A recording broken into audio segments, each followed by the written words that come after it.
राधे राधे मित्रों, आप सभी का स्वागत है। आज के इस सुंदर प्रसंग के माध्यम से जानेंगे कि मृत व्यक्ति की कौन सी 3 चीजें कभी उपयोग नहीं करनी चाहिए। मित्रों, गरुड़ पुराण में मृत व्यक्ति की ऐसी 3 वस्तुओं के विषय में वर्णन किया गया है जिनका उपयोग जीवित मनुष्य को कभी नहीं करना चाहिए। यदि आप मृत व्यक्ति के ये 3 चीजें उपयोग करते हैं तो आपको इसका दुष्परिणाम भुगतना पड़ सकता है और आपको कई तरह के संकटों का सामना करना पड़ता है।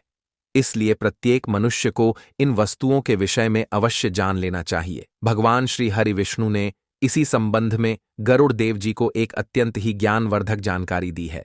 इसे सुनने से आपके भी ज्ञान में वृद्धि होगी, इसलिए आप इस वीडियो को पूरा अवश्य देखें, क्योंकि आधा अधूरा ज्ञान आपके लिए घातक साबित हो सकता है। कथा प्रारंभ करने से पहले आप सभी से निवेदन है कि इस कथा को पूरा सुने, तभी आपको इस अलौकिक ज्ञान की प्राप्ति हो पाएगी। तो चलिए मित्रों, शुरू करते हैं। एक बार की बात है, गरुड़ देव आकाश मार्ग में विचरण कर रहे थे। तभी उनकी दृष्टि पृथ्वी लोक पर पड़ी। पृथ्वी लोक का ऐसा विचित्र दृश्य देखकर गरुड़ देव विचलित हो उठे और उनके मन में एक प्रश्न का निर्माण हुआ। इस प्रश्न का उत्तर जानने के लिए गरुड़ देव भगवान विष्णु जी के पास जाते हैं। भगवान विष्णु जी बैकुंठ लोक में शेष नाग की शैया पर विराजमान थे। उनके नीलवर्णी शरीर की आभा तीनों लोकों में फैली हुई थी। चारों तरफ एक सुखद और शांत वातावरण था। मित्रों, उसी समय गरुड़ देव भगवान विष्णु के पास जा पहुंचते हैं। अपने प्रिय वाहन गरुड़ को देखकर भगवान विष्णु जी मंद मुस्कान के साथ उनका स्वागत करते हैं और कहते हैं, हे पक्षीराज, बैकुंठ लोक में तुम्हारा स्वागत है। तुम्हारे आने से मुझे बड़ी प्रसन्नता हुई है। निसंदेह तुम्हारे आने का कोई विशेष प्रयोजन होगा। गरुड़ जी भगवान को प्रणाम करते हुए कहते हैं, हे प्रभु, आप तो सर्वज्ञ हैं, आप तो अंतर्यामी हैं। इस पूरे संसार में चारों तरफ आपकी ही माया फैली हुई है। आपको मेरे आने का प्रयोजन पहले से ही पता होगा, उसके बाद भी आप मेरे ही मुख से सुनना चाहते हैं। गरुड़ देव की यह बात सुनकर भगवान विष्णु मुस्कुराते हुए बोले, हे पक्षीराज, आप निसंकोच होकर अपने आने का प्रयोजन बताइए, मैं आपकी प्रत्येक समस्या का निवारण करूंगा। तभी गरुड़ देव कहते हैं, हे प्रभु, यदि आप मेरे ही मुख से सुनना चाहते हैं तो ठीक है, मैं आपको विस्तार पूर्वक सारा वृतांत सुनाता हूँ। हे प्रभु, आज जब मैं आकाश में विचरण कर रहा था तो मैंने पृथ्वी लोक पर देखा कि एक व्यक्ति की मृत्यु हो गई थी और उसके मृत्यु के बाद उसके घर वाले उसकी वस्तुओं का उपभोग कर रहे थे और उसका दुष्परिणाम भुगत रहे थे। हे प्रभु, मेरा प्रश्न यह है कि जब कोई मनुष्य मृत्यु को प्राप्त होता है तब वह अपने साथ क्या क्या चीजें लेकर जाता है और मृत्यु के बाद उस प्राणी से जुड़ी कौन कौन सी वस्तुओं का उपयोग अन्य लोगों को नहीं करना चाहिए। यदि वह ऐसा करता है तो उसे इसका क्या परिणाम भुगतना पड़ता है। गरुड़ देव का प्रश्न सुनकर भगवान विष्णु जी ने कहा, हे पक्षीराज, आज तुमने एक अत्यंत ही महत्वपूर्ण प्रश्न पूछा है। इस संसार में जो जन्म लेता है उसकी मृत्यु अवश्य होती है। मनुष्य इस संसार में खाली हाथ अवश्य आता है, किंतु जब उसकी मृत्यु होती है तो वह अपने साथ 5 चीजें लेकर जाता है। और यह भी सत्य है कि जीवित मनुष्य को मरे हुए व्यक्ति की इन 3 चीजों का उपयोग कभी नहीं करना चाहिए। तुम्हारे इन दोनों प्रश्नों का उत्तर देने से पूर्व मैं तुम्हें एक अत्यंत ही ज्ञानवर्धक कथा सुनाता हूँ, जिसे सुनने के बाद तुम्हें तुम्हारे सभी प्रश्नों का उत्तर मिल जाएगा। हे पक्षीराज, इस कथा को ध्यान से सुनना, क्योंकि इसके माध्यम से मानव जीवन के गूढ़ रहस्यों को समझा जा सकता है। जो भी मनुष्य इस कथा का श्रवण करता है उसे एक अद्भुत ज्ञान की प्राप्ति होती है, उसके जीवन के समस्त पाप नष्ट हो जाते हैं। तभी गरुड़ देव कहते हैं, हे प्रभु, आप कथा कहिए, मैं आपके मुख से यह अलौकिक ज्ञान से परिपूर्ण कथा सुनने के लिए उत्सुक हूँ। फिर भगवान विष्णु जी गरुड़ देव को कथा सुनाते हुए कहते हैं, हे पक्षीराज, द्वापर युग में सुवास्तु नाम के देश में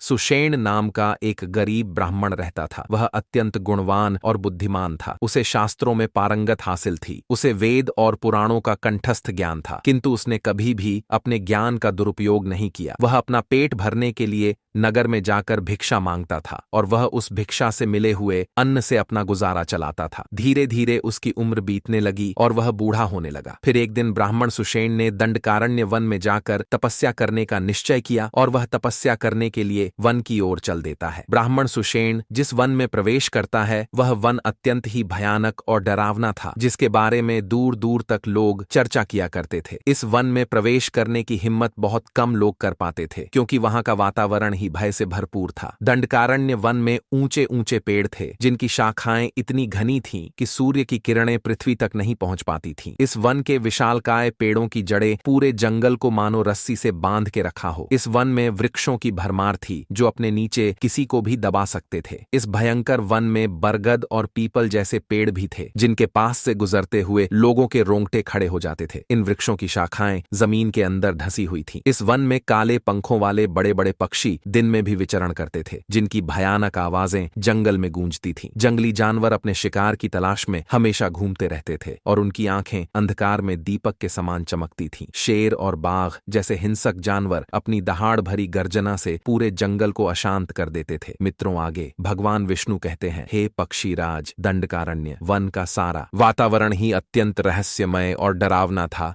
जहां हर कदम पर मृत्यु का भय मंडराता रहता था। वह ब्राह्मण चलते चलते एक अत्यंत प्राचीन वृक्ष के पास पहुंच जाता है। वहां पहुंचकर ब्राह्मण सुषेण देखता है कि वृक्ष के नीचे 5 राक्षस अपने भोजन की प्रतीक्षा कर रहे थे। वे सभी राक्षस उस मार्ग से गुजरने वाले जीव जंतुओं और मनुष्यों को मारकर उनका भक्षण करते थे। अगर भूलवश भी कोई उस मार्ग से चला जाता तो वे उसे पकड़कर खा लिया करते थे। राक्षस होने के कारण उनके अंदर धर्म और दया का कोई अंश नहीं था। वे अत्यंत पापी और दुराचारी थे। वे किसी पर भी दया नहीं करते थे। उन राक्षसों को देखकर पहले तो वह ब्राह्मण कुछ क्षण के लिए ठहर गया, फिर वह भगवान का स्मरण करके आगे बढ़ने लगता है। मित्रों, उस ब्राह्मण को अपनी ओर आता देख राक्षस एक दूसरे से कहने लगते हैं, अरे वाह, देखो, हमारे लिए आज मनुष्य के रूप में ताजा ताजा भोजन आ रहा है। बहुत दिन हो गए हैं किसी मनुष्य का मांस नहीं खाया है। आज तो मैं सबसे पहले इस ब्राह्मण को खाऊंगा। इसका मांस बहुत स्वादिष्ट होगा। यह ब्राह्मण केवल सात्विक भोजन ग्रहण करता होगा, इसलिए इसके शरीर में किसी भी प्रकार के रोग नहीं होंगे। इसे मारकर खाने में बहुत आनंद आएगा। तभी दूसरा राक्षस कहता है, इस ब्राह्मण का भक्षण तो मैं ही करूंगा। आज कई दिनों के पश्चात शिकार हाथ लगा है। इस प्रकार से वे राक्षस उस ब्राह्मण को खाने के लिए आगे आते हैं। लेकिन जब वह ब्राह्मण उन राक्षसों को अपनी तरफ आता हुआ देखता है तो वह बिल्कुल भी भयभीत नहीं होता, क्योंकि वह ब्राह्मण भगवान शिव जी का परम भक्त था और वह हर समय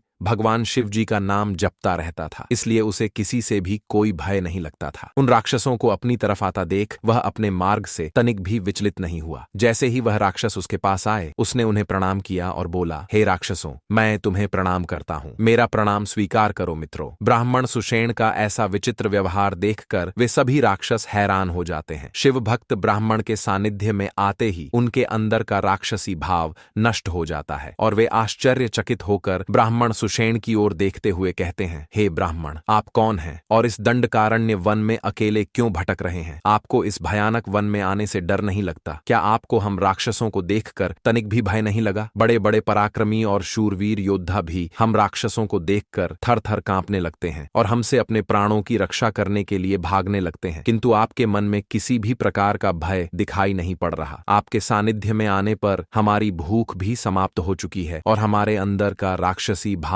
भी मिट गया है। हम तो आपको अपना भोजन का निवाला समझकर प्रसन्न हो रहे थे और आपको खाने वाले थे। फिर ब्राह्मण सुषेण कहता है, हे राक्षसों, मुझे आप सभी से तनिक भी भय नहीं लग रहा है, क्योंकि मैं जानता हूं कि मेरे आराध्य भगवान हमेशा मेरे साथ हैं। मृत्यु और जन्म तो उनकी गोद में खेलते हैं। उनकी इच्छा के बिना तो काल भी किसी के प्राण नहीं हर सकता। यदि मेरी मृत्यु आप राक्षसों के द्वारा ही होनी है तो मुझे यह भी स्वीकार है। प्रभु ने मेरे भाग्य में जो भी लिखा होगा वह मुझे मंजूर है। यदि मुझे खाने से आपकी भूख मिटती है और आपकी इच्छा तृप्ति होती है तो आप मुझे प्रसन्नता से अपना भोजन बना लीजिए। मैं इसे अपना सौभाग्य समझूंगा। इस संसार के प्रत्येक प्राणी को सुख प्रदान करना, उनकी तृप्ति करना ही प्रत्येक मनुष्य का कर्तव्य है। राक्षस भी ईश्वर द्वारा ही बनाए हुए हैं, इसलिए मैं आपकी निंदा भला कैसे कर सकता हूँ? ब्राह्मण के ऐसे वचन सुनकर वे सभी राक्षस आश्चर्यचकित हो जाते हैं और वे उस ब्राह्मण से कहने लगते हैं, हे ब्राह्मण देवता, आपके वचन अत्यंत सुंदर हैं, जिन्हें सुनकर मेरा हृदय तृप्त हो गया है। हम आपका भक्षण नहीं करेंगे। कृपया आप हमें बताइए कि आप कौन हैं और किस कारण से आप इस वन में आए हैं। फिर वह ब्राह्मण सुषेण कहता है, हे राक्षस, मेरा नाम सुषेण है और मैं प्रभु की भक्ति करने के लिए इस वन में उचित स्थान खोज रहा था, किंतु आपको देखकर लगता है कि आप बहुत कष्ट में हैं। मुझे बताइए कि किस कारण से आपको राक्षस बनना पड़ा। यदि मैं आपकी कोई सहायता कर सकता हूं तो आप अवश्य कहें। मैं अपने सामर्थ्य के अनुसार आपकी जो भी हो सकेगी वह मदद करूंगा। ब्राह्मण की बातें सुनकर सभी राक्षस आश्चर्यचकित हो जाते हैं और कहने लगते हैं, हे ब्राह्मण श्रेष्ठ, अवश्य ही आप कोई पुण्य आत्मा है। आपके ऐसे वचनों को सुनकर मैं धन्य हो गया। हम सभी आपको कोटि कोटि प्रणाम करते हैं। हम सभी अपने पाप कर्मों के कारण ही राक्षस बने हैं। हमने अपने माता पिता और लोगों का अपमान किया था। हम सभी लोगों को अकारण ही मारते थे। उसके बाद जब हमारी मृत्यु हुई और यम के दूत हमें यमलोक ले गए और यमराज के सम्मुख खड़ा किया, और फिर यमराज के आदेशानुसार चित्रगुप्त ने हमारे जीवन के कर्मों का लेखा जोखा यमराज को सुनाया, तो यमराज को हम सब के ऊपर क्रोध आ गया और उन्होंने नरक लोक में कठोर सजा दी। उसके बाद हम सभी को इस राक्षस योनि में डाल दिया। ना जाने कब हमें इस राक्षस के शरीर से छुटकारा मिलेगा। हमने मनुष्य रहते हुए भी बहुत पाप किए थे और राक्षस बनकर तो हमने अनगिनत पाप किए हैं। कितने ही निर्दोष मनुष्यों और प्राणियों को हमने मारकर खाया है। इसीलिए हमें ऐसा लगता है कि हमें कभी इस योनि से मुक्ति नहीं मिलेगी। उनकी बातें सुनने के बाद ब्राह्मण सुषेण ने बहुत ही धैर्यपूर्वक कहा, हे राक्षस, मैं आपके मन की व्यथा को समझता हूँ। कृपया आप मुझे बताइए कि मैं किस प्रकार से आपको मुक्ति दिला सकता हूँ। मैं एक ब्राह्मण हूँ। मैंने लोगों को पाप से मुक्ति दिलाने के लिए अनेकों तप, यज्ञ और धार्मिक अनुष्ठान कराए हैं। यदि आपकी मुक्ति के लिए भी कोई व्रत उपवास हो तो मुझे बताइए, मैं उसे पूर्ण करने का अवश्य प्रयास करूंगा। ब्राह्मण सुषेण की बात सुनकर उन राक्षसों को समझ में आ जाता है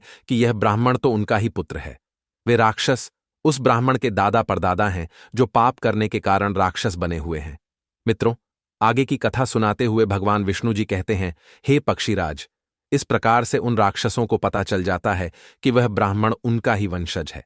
फिर वे सभी राक्षस बारी बारी से अपने अपने पाप कर्मों के विषय में बताने लगते हैं।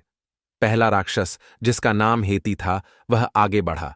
उसका विशालकाय शरीर, बड़ी बड़ी आंखें और सिर पर बड़े बड़े बाल थे। उसका शरीर खून से सना हुआ था और उसकी आंखों में अधर्म की ज्वाला जल रही थी।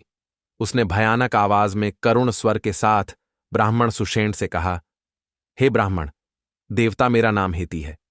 मेरा यह नाम इसलिए पड़ा क्योंकि मैं हमेशा दूसरों का बचा हुआ और जूठन खाया करता था।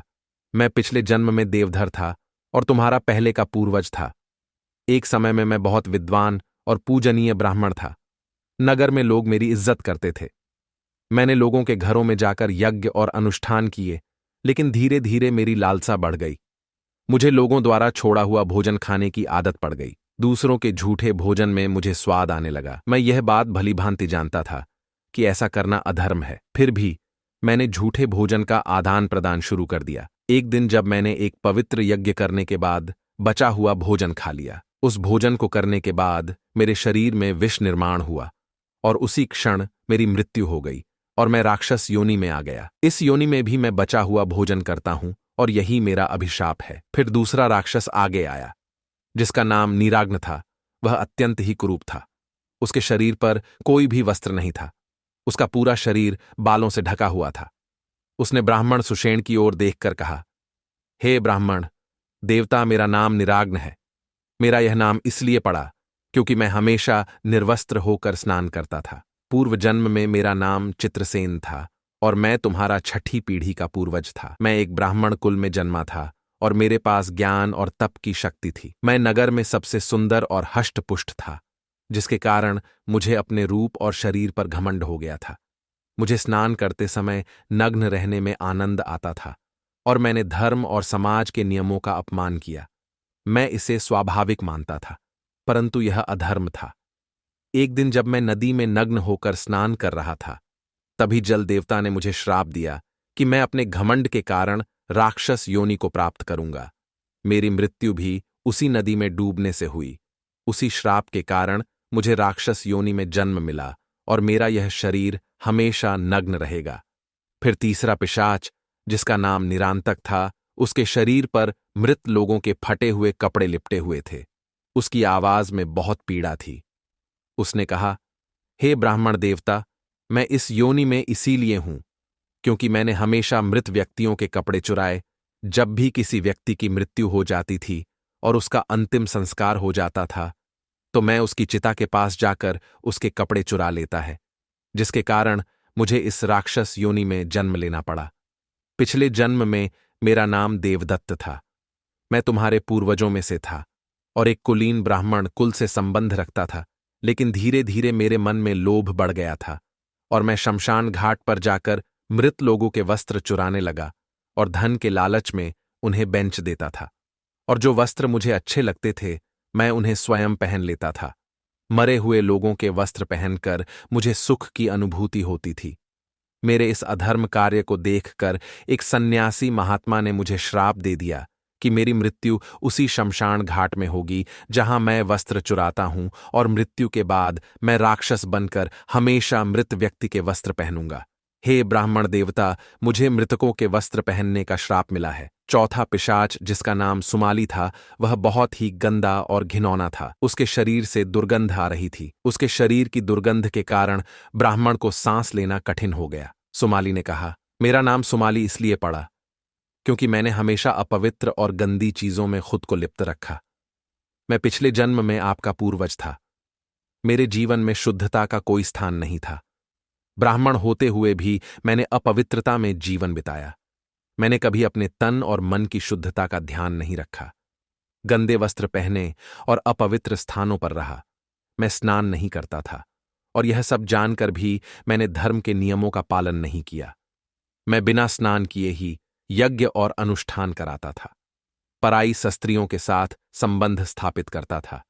जब भी कोई व्यक्ति मेरे सामने पवित्रता और साफ सफाई की बात करता था तो मैं उसका उपहास उड़ाता था। मेरे इस पाप के कारण देवताओं ने मुझे श्राप दिया कि मैं सदैव अशुद्धता में लिप्त रहकर राक्षस योनि में भटकूंगा। अब मैं इस पिशाच योनि में हूं, जहां मैं हमेशा गंदगी और अपवित्रता से घिरा रहता हूं। अंत में पांचवा पिशाच अंधक ब्राह्मण सुषेण के सम्मुख आया और प्रणाम करते हुए बोला, हे ब्राह्मण देवता, मेरा नाम अंधक है। मित्रों, उसका मुख रक्त से भीगा हुआ था और उसके हाथों में मांस था। वह भयानक गर्जना के साथ बोला, हे ब्राह्मण देवता, पिछले जन्म में मैंने अनेकों पाप किए। मैं पशु पक्षियों को मारकर खाता था। मैंने ब्राह्मण होते हुए भी हिंसा और क्रूरता का जीवन अपनाया। मुझे मांसाहार और हत्या में आनंद आता था। मैंने कई निर्दोष प्राणियों का खून बहाया और उनका मांस खाया। मैंने अपने परिवार और समाज की मर्यादाओं का उल्लंघन किया। मैंने कभी धर्म का पालन नहीं किया। एक बार मैंने एक गाय को अपना शिकार बनाया और उसे मार डाला। मेरे इस जघन्य पाप के कारण सरभंग मुनि ने मुझे श्राप दिया कि मेरा जन्म राक्षस योनि में होगा। महर्षि सरभंग के श्राप के कारण मुझे राक्षस योनि में जन्म मिला। मित्रों, आगे भगवान विष्णु जी कहते हैं, हे पक्षीराज गरुण, वे राक्षस हमेशा ही ऊंची वस्त्र पहनते थे। गंदे मैले वस्त्र पहनकर ही भोजन, पूजा पाठ आदि कार्य किया करते थे। उन्होंने दूसरों से छीनकर उनका झूठा भोजन ग्रहण किया था। धन के लालच में आकर मृत व्यक्तियों के वस्त्र बेचे। इसी कारण से उनकी यह दुर्गति हुई है। वे निर्वस्त्र होकर स्नान करते थे, जिस कारण से उन्हें पाप का भागीदार बनना पड़ा। इन सभी पापों के कारण उन्हें राक्षस योनि में जन्म लेना पड़े। मित्रों, फिर वे राक्षस ब्राह्मण सुषेण से कहते हैं, हे ब्राह्मण श्रेष्ठ, आप हमारे ही वंश से हो। हम तुम्हारे पूर्वज हैं। यह ईश्वर की ही कृपा है कि उन्होंने तुम्हें हमारे पास भेजा है। अब हमें यकीन हो गया है कि तुम हमें इस पाप से मुक्ति दिलाओगे। फिर वह सभी राक्षस हाथ जोड़ते हुए बोले, हे ब्राह्मण देवता, आप जाइए और मेरी मुक्ति का मार्ग प्रस्थ कीजिए। अपने पूर्वजों की ऐसी दशा देखकर वह ब्राह्मण अत्यंत दुखी हो जाता है और सोचने लगता है कि प्रत्येक मनुष्य का यह प्रथम कर्तव्य है कि वह अपने पूर्वजों को मुक्ति दिलाने के लिए कार्य करे। वह ब्राह्मण उन राक्षसों को वचन देता है और कहता है, हे मेरे पूर्वजों, मैं आपकी मुक्ति के लिए अवश्य उपाय करूंगा और आपको इस योनि से मुक्ति दिलाऊंगा। इतना कहकर वह ब्राह्मण दंडकारण्य वन में न जाकर सीधा महर्षि गौतम के पास जाता है। गौतम मुनि अपनी कुटिया में बैठे हुए थे और भगवान की आराधना कर रहे थे। ब्राह्मण सुषेण गौतम मुनि के पास पहुंचकर उन्हें प्रणाम करता है। सुषेण की आवाज सुनकर महर्षि गौतम आंखें खोलते हैं तो देखते हैं कि उनके सामने एक बुजुर्ग ब्राह्मण हाथ जोड़कर खड़ा हुआ है। महर्षि गौतम अभिवादन करते हुए कहते हैं, हे विप्रवर, कहिए, मैं आपकी क्या सहायता कर सकता हूं। फिर ब्राह्मण सुषेण बहुत ही विनम्रता से मधुर स्वर में अपने पूर्वजों का सारा वृतांत महर्षि गौतम को सुनाता है और उनकी मुक्ति के लिए उपाय पूछता है। सुषेण के मुख से सारा वृतांत सुनने के बाद महर्षि गौतम उस ब्राह्मण के पितरों की मुक्ति के लिए किए जाने वाले तर्पण, श्राद्ध, पिंड दान, गौदान, ब्राह्मण भोजन, रजत दान, धूप, दीपदान आदि क्रियाओं के बारे में बताते हैं।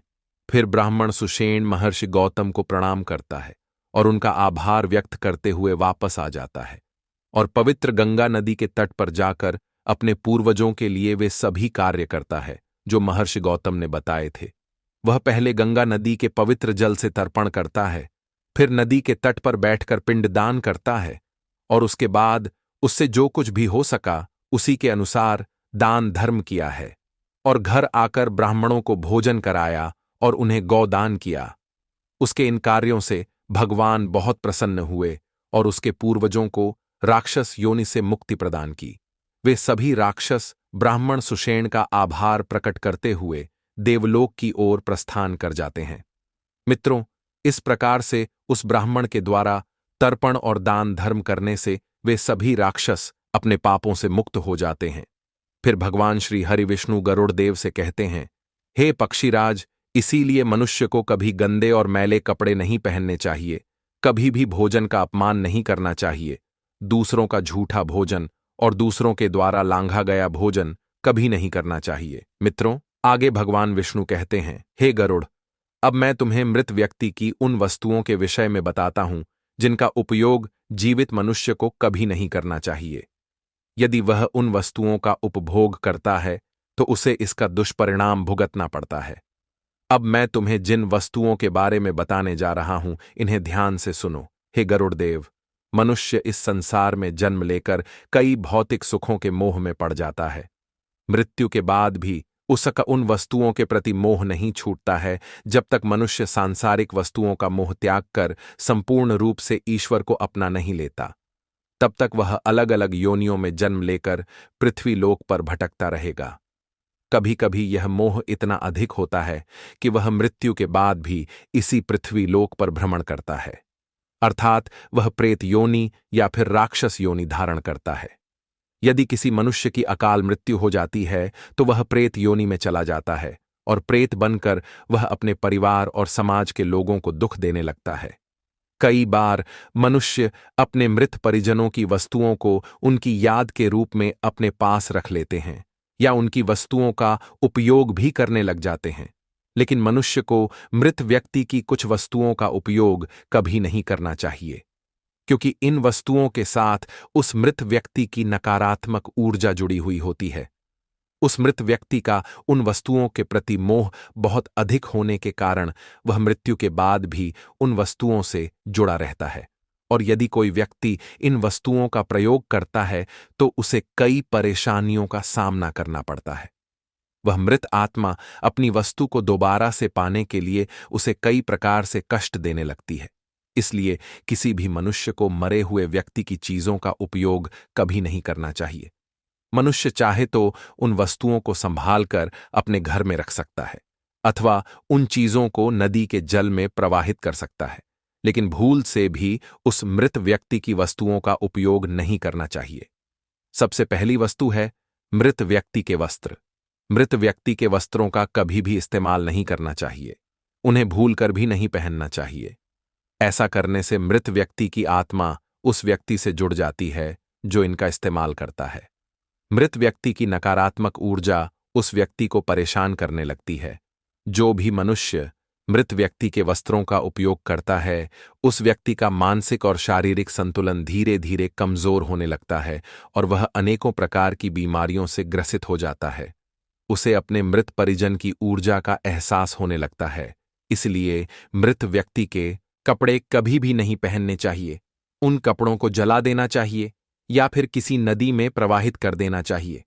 दूसरी चीज है मृत व्यक्ति के गहने। मृत व्यक्ति के गहने कभी नहीं पहनने चाहिए, क्योंकि मृत व्यक्ति को अपने कपड़ों से ज्यादा गहनों से लगाव होता है।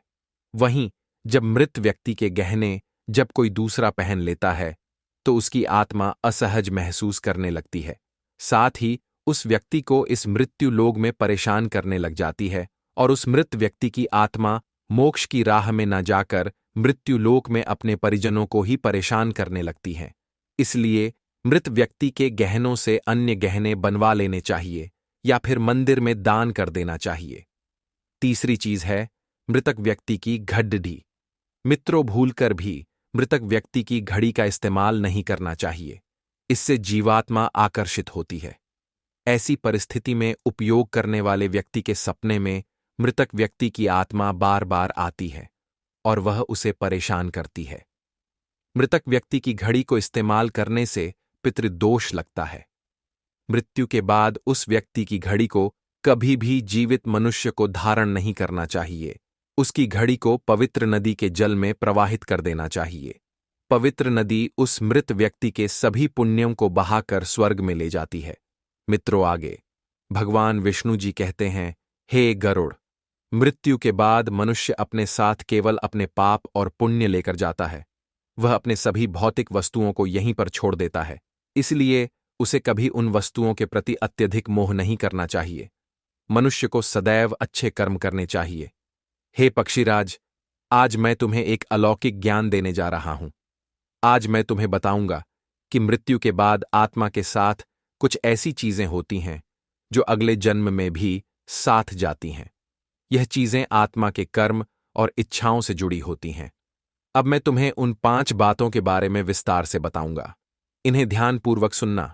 भगवान विष्णु जी कहते हैं, कामना वह पहली चीज है जो आत्मा के साथ मृत्यु के बाद भी रहती है। मनुष्य की कामनाएं उसे नया शरीर धारण करने के लिए प्रेरित करती हैं। कामना एक ऐसी शक्ति है जो आत्मा को निरंतर नए शरीर की खोज में लगाए रखती है।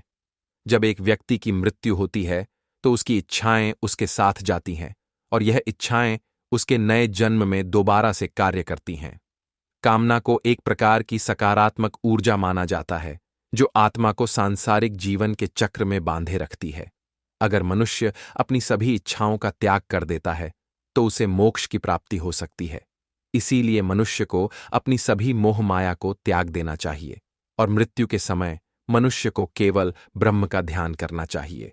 जो व्यक्ति मृत्यु के समय अपनी इच्छाओं को साथ लेकर जाते हैं, उन्हें दोबारा से जन्म लेना पड़ता है, क्योंकि उनकी कामनाएं उन्हें अगले जीवन के लिए प्रेरित करती हैं और उन्हें दोबारा से नए शरीर में लौटना पड़ता है।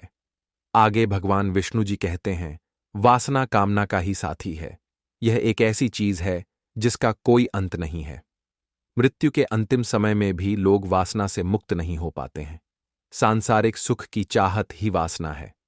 मनुष्य मरते समय भी अपनी पत्नी, बच्चों, परिवारजनों के बारे में सोचता रहता है। उनके साथ बिताए गए समय को सोचता रहता है।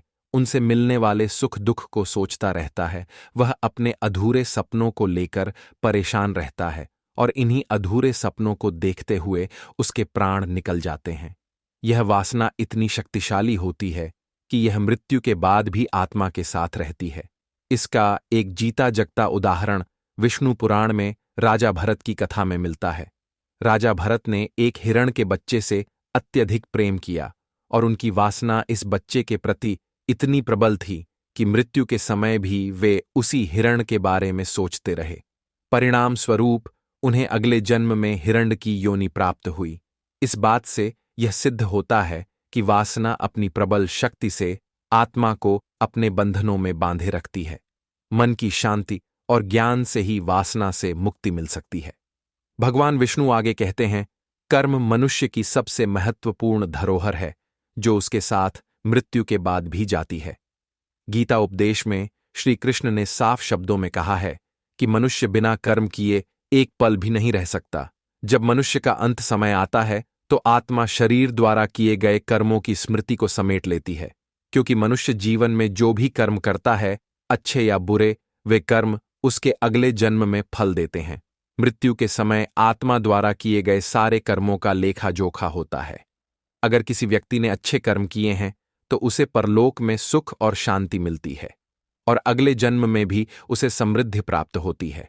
वहीं अगर उसने बुरे कर्म किए हैं तो उसे नरक में दुखदायी जीवन की प्राप्ति होती है। यही कारण है कि हमारे धर्मशास्त्रों में कर्म को अत्यधिक महत्व दिया गया है। कर्म की गति इतनी अद्भुत होती है कि यह 7 जन्मों तक आत्मा का पीछा करती है। इसलिए मनुष्य को सदैव पुण्य कर्म करने का प्रयास करना चाहिए और उसे सदैव धर्म के मार्ग पर चलना चाहिए। भगवान विष्णु चौथी चीज के रूप में कर्ज का उल्लेख करते हैं। वे कहते हैं, हे गरुड़ देव, कर्ज एक ऐसी वस्तु है जो मृत्यु के बाद भी आत्मा का पीछा करती है।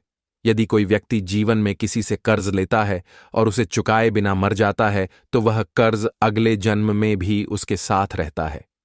किसी से कर्ज लें तो उसे मरने से पहले जरूर चुका देना चाहिए, क्योंकि कर्ज जन्म जन्मांतर तक मनुष्य का पीछा नहीं छोड़ता है। कर्ज लेकर मरने पर कर्जदाता जब यमलोक में जाता है तो यमदूत उसे धर्मराज के आदेशानुसार दंड देते हैं। मित्रों, गरुड़ पुराण में कहा गया है कि जीवन में लिए गए सभी कर्ज मनुष्य को चुका देने चाहिए, ताकि आत्मा अगले जन्म में इस बोझ से मुक्त हो सके और स्वतंत्र रूप से सभी बंधनों से मुक्त होकर एक नया जीवन प्राप्त करे। अंतिम चीज भगवान विष्णु गरुड़ देव को बताते हुए कहते हैं, हे पक्षीराज, मनुष्य को ईश्वर की भक्ति और दान पुण्य हमेशा करना चाहिए, क्योंकि यही वह मार्ग है जो मनुष्य को भगवान से जोड़ता है और उसे पापों से मुक्ति दिलाता है। जो व्यक्ति सच्चे मन से भगवान की आराधना करता है, उसकी आत्मा मृत्यु के बाद मोक्ष को प्राप्त करती है। भक्ति को जीवन का सबसे पवित्र साधन माना गया है, इसलिए मनुष्य को सदैव भगवान की भक्ति करनी चाहिए और दान पुण्य करना चाहिए। मित्रों, इस प्रकार भगवान विष्णु ने गरुड़ जी को बताया कि आत्मा के साथ मृत्यु के बाद कामना, वासना, कर्म, कर्ज, पुण्य और भक्ति साथ में जाती है और यह आत्मा को जीवन के चक्र में बांधे रखती है। मित्रों, गरुड़ देव को यह ज्ञान देकर भगवान विष्णु इस ज्ञान से परिपूर्ण प्रसंग को समाप्त करते हैं। आशा करते हैं आप सभी ने इस कथा के माध्यम से जो कुछ भी ज्ञान की प्राप्ति की है उसे आप अपने जीवन में अमल करेंगे और सदैव धर्म और सत्य का मार्ग अपनाएंगे। आपको यह ज्ञानवर्धक कथा अच्छी लगी हो तो सच्ची श्रद्धा से जय श्री हरि विष्णु, जय माता लक्ष्मी अवश्य लिखे। प्रिय मित्रों, वीडियो देखने के लिए आप सभी का बहुत बहुत धन्यवाद।